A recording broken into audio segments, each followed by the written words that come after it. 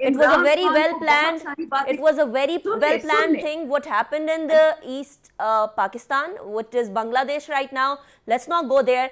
Let's come back to the subject. No, we have to go there. But my show does not unfortunately have the time to discuss all the historic events.